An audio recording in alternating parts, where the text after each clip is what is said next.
Good afternoon. We are in the shop. Come with me today as we replace the fuel filter on this 2026 Ford F250 with the 6.7 high output power stroke. Okay, with any project, you want to start by laying out everything that you're going to need. So let's start with our nitrile gloves. I have a light for use underneath the truck. Oil absorbing pads. These are absolutely imperative when you work with diesel because it can make a mess and in a hurry. These hold the liquid very well. Number 8 socket along with an extender for a drill. I've got a long, thin, flat screwdriver. This will come in handy when we replace the canister filter. And then again, the filter kit, which comes from Doc's Diesel. First, we start with a canister filter, and then this is the filter that goes underneath as well. And then it does come with a new seal. So let me get everything ready to go and we'll jump in. So this is a two-part filter. This is your sediment filter, and there's 2 tabs on the bottom that pop into place. So you'll slide the old one out and the new one in. The other canister filter is a water separator, and then that is the gasket which goes in the bottom of the housing. Now as we move to the front of the truck, under the hood we've got the canister filter, and you see those 3 tabs there. Those will just pop off with a screwdriver. First we're going to stuff some cloth underneath it just to make sure that it doesn't drip and make a huge mess. All right, let's transition down to underneath the driver's side rear door. And on the inside of the frame rail is where we'll locate that filter compartment right in front of the fuel tank. So we're going to unplug that plug, and then we're going to rotate that yellow dial, which will then allow the diesel to drain out of that housing. And you can see that here as I pop that open, and then we'll let that diesel drain into the bucket.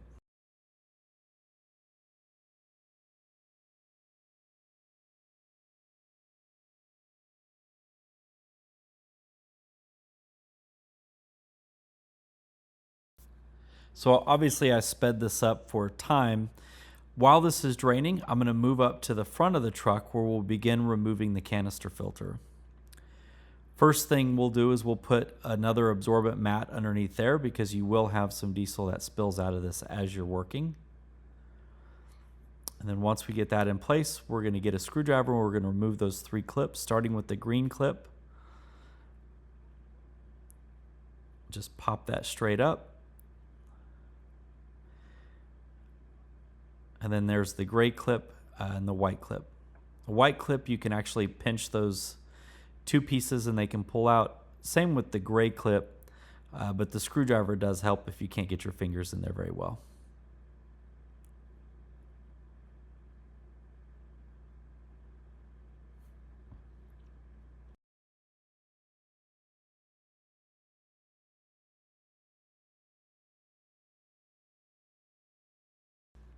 Now as we remove these clips, we're going to rotate this just a little bit. And then we'll lift it straight out. Now keep in mind that there is some fuel in there that will drip, and you can see that there onto that mat. So here we'll just drop in the new canister, and again we'll put it in and then rotate it so that it locks into place, and then we'll reinsert the clips, ensuring that they seat all the way to the back, and then we'll push the clip down to secure them in place. Once we get those reseated, we'll then remove our mat and then wipe everything down. Now that we're finished up front, we'll move down to the bottom, close our drain, remove our plug, and begin removing the housing. Okay, there are 3 screws on one side, 2 on another. I am using the 8mm bit, although I decided not to use a power drill. Instead, I'm just going to use the ratchet. Now you see that plastic shroud that will get in the way as you're working with that housing.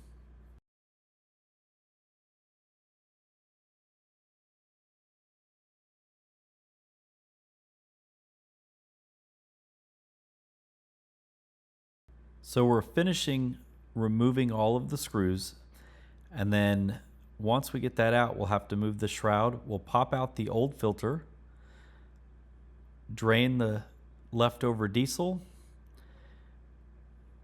and then we'll pull the seal out or gasket and we'll put the new one in.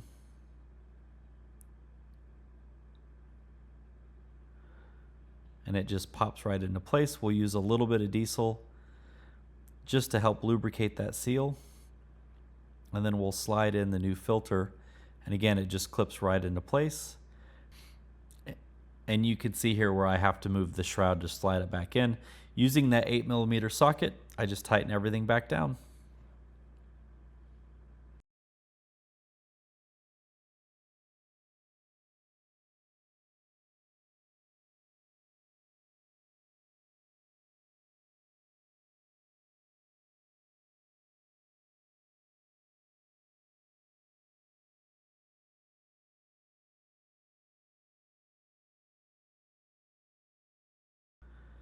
It's very important that you make sure that you get that yellow nozzle secured. Otherwise, you'll lose diesel as soon as you prime the system.